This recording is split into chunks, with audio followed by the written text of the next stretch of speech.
สบายดีเด้อพ่อแม่พี่น้องชาวลาวและชาวไทยเฮาทั่วทุกมุมโลกเนาะมาพ่อกันกับครอบครัวขอทานแดก2 3 4 5 6 7 8 9 10หายใจทันอยู่บ่ล่ะ เอ้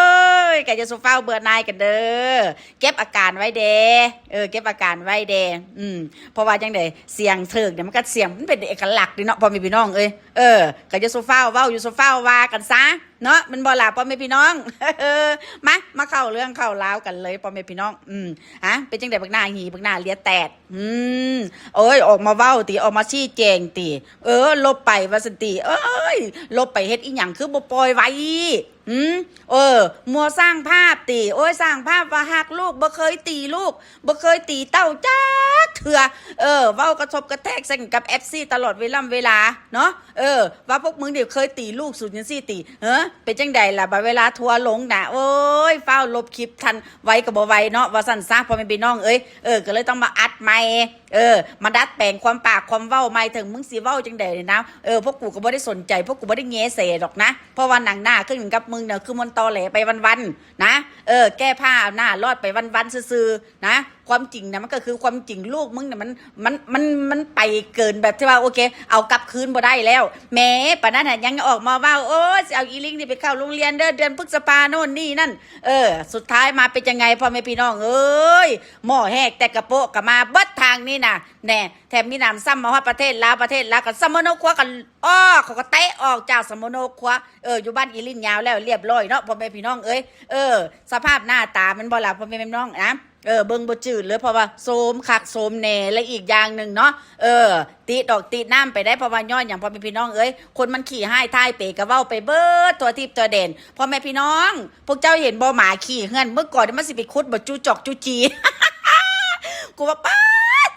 ตายชีวิตมึงลงมาฮอดนี่ได้จังใดมึงมาถึงจุดนี้ได้จังใดอีค้างโคกฮะโอ้ยเมื่อก่อนบ่มีเด้อออมน่ะพ่อแม่พี่น้องบ่มีเด้อออมบอกออมหวายบ่มีเด้ออันหยังก็ลาบทอกลาบเท้าหรือว่าโอเคแม้กระทั่งแกงขี้เล็กว่าสั่นซะโอ้ยมื้อนี้หิวโซแฮงติฮะสั่นใส่หรอกวะพ่อแม่พี่น้องก็ย้อนว่าโอเคคนแบบที่ว่าเขาเรียกอะไรล่ะคนบ่มีแนวสิสแตกว่าสั่นเถาไปบัดเวลาเห็นของอยู่ของกินแบบนี้ละสั่นใส่บัดเวลาคันว่าของตัวเองเฮ็ดเนี่ยโอ้ยบ่มีทางบ่แม่พี่น้องและอีกอย่างนึงเมื่อก่อนกับตอนนี้น่ะมันแตกต่างกันปานฟ้ากับดินพ่อแม่พี่น้องเมื่อก่อนมันสิมีบ่อาหารประเภทมันสิกินมันสิสแตกซั่นบ่นะอาหารแบบบ้านๆแบบนี้น่ะเว้าอยู่น้ำคิดเว้าอยู่น้ำคลิปมันเว้าซื่อๆเพราะว่าย้อนหยังอยากให้ FC ได้อินนำว่าซั่นซะพอมาคราวนี้มาอยู่ประเทศลาวอันเด็กก็ต้องได้สแตกคันบ่สแตกกับบ่มีอันบ่มีแนวสิสแตกมันบ่ล่ะพ่อแม่พี่น้องเว้าออกมาคำใดก็มีแต่บอกว่าโอเคโอ้ยกูมักกินอาหารแบบบ้านๆว่าซั่นซะก็มันกินบ้านๆแต่กี้ก็บ่ว่ากันจังซั่นดอกพ่อแม่พี่น้องดูถูกแม้กระทั่งว่าแม่มาของตัวเองนี่นะบ่มีปัญญาซื้อเนื้อสิสแตกว่าซั่นออกไปเบิ่งห่อเอียงเนี่ยแม่มันสิหักทับคอเลยตัวซั่นไอ้คำว่าห่อเอียงก็บ่แม่นลูกสัวลูกทรพีขึ้นกับมึงแต่บ่แม่นตั้งให้แม่มึงฮะบัดสุดท้ายมาเป็นจังได๋แม้กระทั่งผ้าห่มแม้กระทั่งของอยู่ของกินแม้กระทั่งมือปุ้มมือปุ้มของมึงอะนะที่ว่าอีลาวจะตบอีไทยน่ะนะไปจกเข้าสแตกนะอยู่บ้านแม่มึงเองไม่เป็นจังได๋ล่ะบาดนี้ชีวิตมึงคือมาอยู่ในวงแคบแท้ละบาดนี้แคบเข้าเมื่อก่อนเมื่อสมัยก่อนก็ดูถูกเนาะดูถูกคนก็คนเหตุเหตุการณ์เหตุงานว่าสั้นต่อไปหรือแม้กระทั่งโอเครายได้ต่ำบัดพอแต่ของตัวเองได้พอเบียพี่น้องเอาอันใดก็บ่อยากซื้ออันใดก็บ่จกอันใดก็บ่อยากจ่ายแม้กระทั่งปลาทูว่าสั้นซะสเต็กไปให้ยังของปลาทูน่ะปลาทูมันเป็นของอาหารทะเลบ่แม่นติฮะมึงอย่าลืมได้ว่าแม่มึงน่ะซื้อไม้มะเกลือมาได้หั่นอู้ยลืมไปมานั่งสเต็กอยู่ในห้องเซาพ่อแม่พี่น้อง โอ้ก็จะเป็นกูสะใจเด้จะเป็นกูสะใจเด้ทุกสิ่งทุกอย่างเฮ็ดออกมานะสร้างด้วยกับมือโอเคก็มันต้องมาลบด้วยตีนว่าสั้นซะแถมไม่นำซ้ำนะยังได้เล่ร่อนค่าตองเหลืองกลับไปอยู่บ้านเกิดเมืองนอนตัวเองบ่มีอีหยังเสิร์ชหน้าชูตาได้จักอย่างนะแม้กระทั่งเนาะแม้กระทั่งหลังคาสิคุ้มกะลาหัวนั่นก็ยังบ่มีปัญญาพ่อแม่พี่น้องมีนำซ้ำนะยังมันกล้าดูถูกคนอื่นเฮ้ยเป็นจังใดล่ะมึงชีวิตมึงฮะ คือบ่กล้าแหกปากด่าคนตื่นอีกละบาทนี้บ่กล้าแล้วพ่อแม่พี่น้องเอ้ยเพราะว่าย้อนหยังนะฮู้ตั้งฮู้จะได้ว่าโอ้แค่คันดาคนในครอบครัวของตัวเองนี่ว้ายบ่ได้เสียเงินแม่นบ่ล่ะเอ้าใครมันด่าคนอื่นเอาลองเบิ่งซะแล้วคันบ่ตีนยองปากมันคาหลังคาจำฮอดอันเฮือนแม่มันโลดแม่นบ่ล่ะพ่อแม่พี่น้องอย่าลืมนะระหว่างลาวกับไทยนี่โอเคแค่ปากซอยแม่นบ่ล่ะพ่อแม่พี่น้องนะสิเฮ็ดหยังสิว่าหยังโอเคก็ต้องกลัวต้องย่านแหละแต่มีหนำซ้ำอยู่ประเทศไทยก็ยังอยู่บ่ได้นะย่านตุยพ่อแม่พี่น้องย่านตุยย่านเจ้าหนี้สิไปพ่อแถมมีหนำซ้ำเนาะโอเคยังสร้างวิรกรรมแม้ปานนั้นยังเว้าออกมาโอเคแก้ข่าวให้พ่อได้ว่าพ่อดีเป็นคนดีว่าซั่นทุยดีโคตรพ่อโคตรแม่มึงบอกแม้กระทั่งคุณยายน้ำหวานเว้าเมื่อวานนี้คันมึงดีแท้นะเป็นหยังมึงจะค่อยขึ้นลงขึ้นศาลคันมึงดีแท้แล้วเป็นอย่างมึงจะคอยมีคดีความโน่นนี่นั่นนายเห็นบ่แม่เว้าอย่างนั้นมันให้มันเป็นกับความเป็นจริงเด้นะจะสู้เว้าเลยก็สู้บิดเบียนหลายแม่เว้าออกมาแล้วว่าโอเคข่อยบ่เคยทะเลาะวิวาทกับไผเว้ยบ่สมพอเราจะคอยโอเคอันยุมหวนกับอันอีลิ้นยาวอยู่น่ะเว้าออกมาแล้วว่าโอ้ยข่อยบ่เคยไปขอเงินน้ำผู้ใดเด้อข่อยบ่เคยไปยืมเงินน้ำผู้ใดเด้อข่อยมานี่ข่อยก็มาหวังข่อยก็มาดีเด้อโน่นนี่นั่นครอบครัวของอีค้างคงนี่โอ้ยก็เข้ากับข่อยได้ดีจังซั่นจังซี่โอ้ยไม่เท่านี่ข่อยก็ย่องคักย่องแน่เป็นจังได๋ล่ะหมอยเอ้ยหมอยหน้าคือบ่สมสุขแท้ล่ะเบิ่งอาการแบบที่ว่าโอเคมึงเห็นหน้าอีลิงปากกึกแล้วเป็นจังได๋ฮะนั่นแหละเขาเรียกว่าพ่อแม่มันบ่เคยสั่งสอนนะไปใส่มาใส่มีแต่คนรังเกียจเพราะว่าย้อนอย่างนะบ่เคยสั่งสอนแม้กระทั่งลูกตัวเองมึงเบิ่งสีหน้าแม่มึงเด้ออีค้างคกเด้อนะแม่มึงก็บ่ปลื้มกับลูกมึงคือกันนะแถมมีหนำซ้ำนะยังมานั่งออกนั่งเว้ายังว่าโอเคบ่เคยตีลูกเด้อบ่เคยว่าลูกสุดท้ายมาเป็นยังไงล่ะพ่อแม่พี่น้องนะผีบงปากออกมาบ่ล่ะบ้านนี้คลิปนั้นจะค่อยได้ลบออกไปไงขั้นสิตีกะตีละล่าซื่อๆตีกะตุยซื่อๆว่าสั่น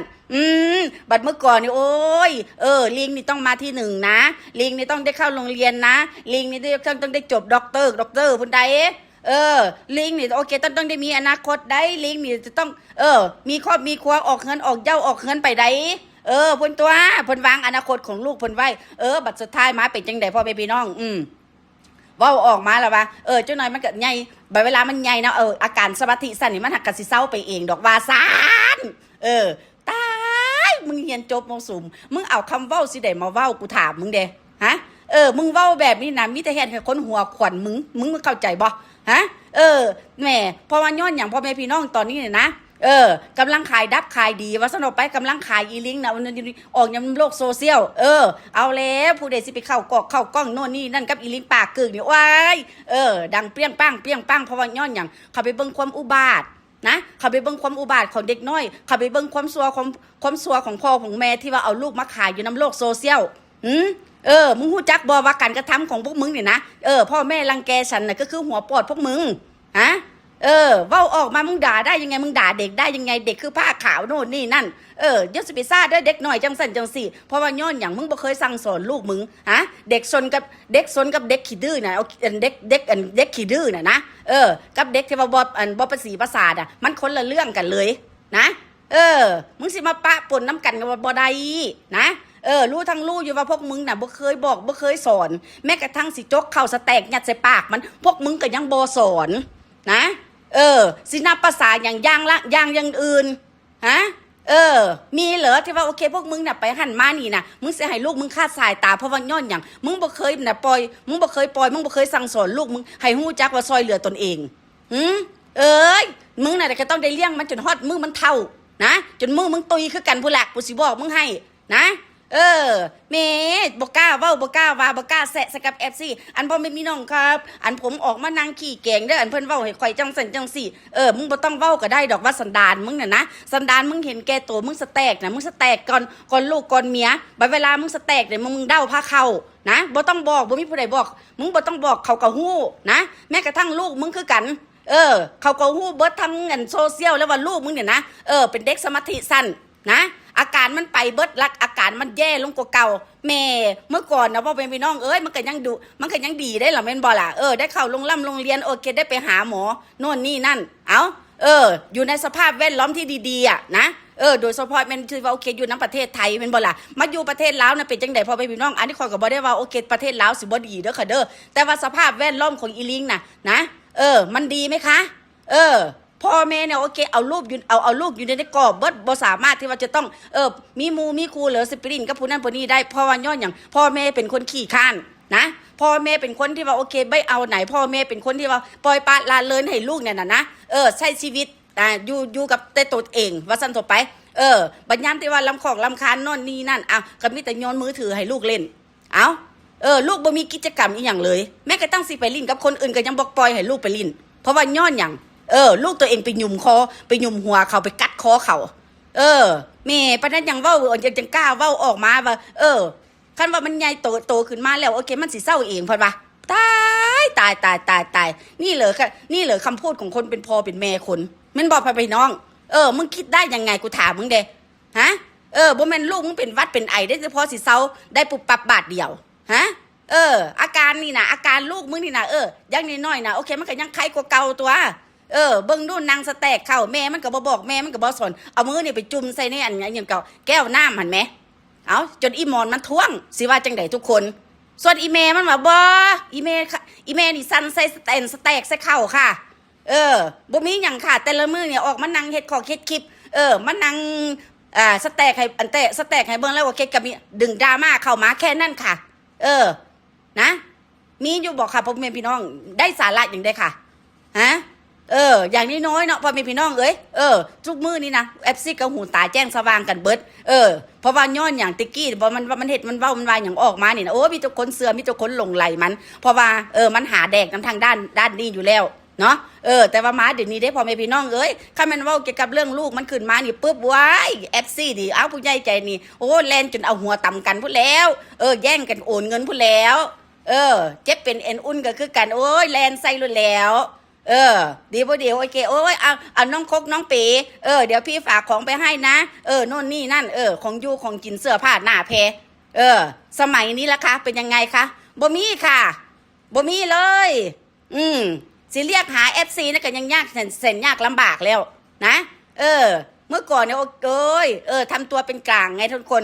มีเงินแล้วก็ตื่นซะว่าซั่นไปตื่นเงินนะคนขี้ทุกข์มันตื่นเงินพอมีเงินมาแล้วว้ายตายแล้วแกกูกลางกูเว้าใส่คนพอมาตอนนี้เด้พอแม่พี่น้องหน้าแล่ปันแตดมัดบาทนี้แต่มีนำซ้ำนะโอ้ยเอาใบยามุกทุกสิ่งทุกอย่างสะสมอยู่ในตัวพวกมันจนเบิด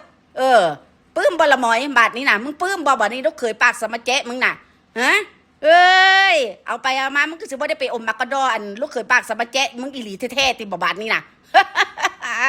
เอาเนาะพอมีพี่น้องเฮาจะก็พ่อกันไม่ผิดพลาดประการใดขอโทษขออภัยมันหลายๆพอมีพี่น้องข่อยเว้านี่ข่อยก็หายใจอยู่เด้อพอมีพี่น้องอย่าสุถือซาข่อยหลายเนาะอย่าสุจับผิดกันหลายว่าสั่นซักเอาแล้วเจอกันใหม่นะจ๊ะสวัสดีค่ะ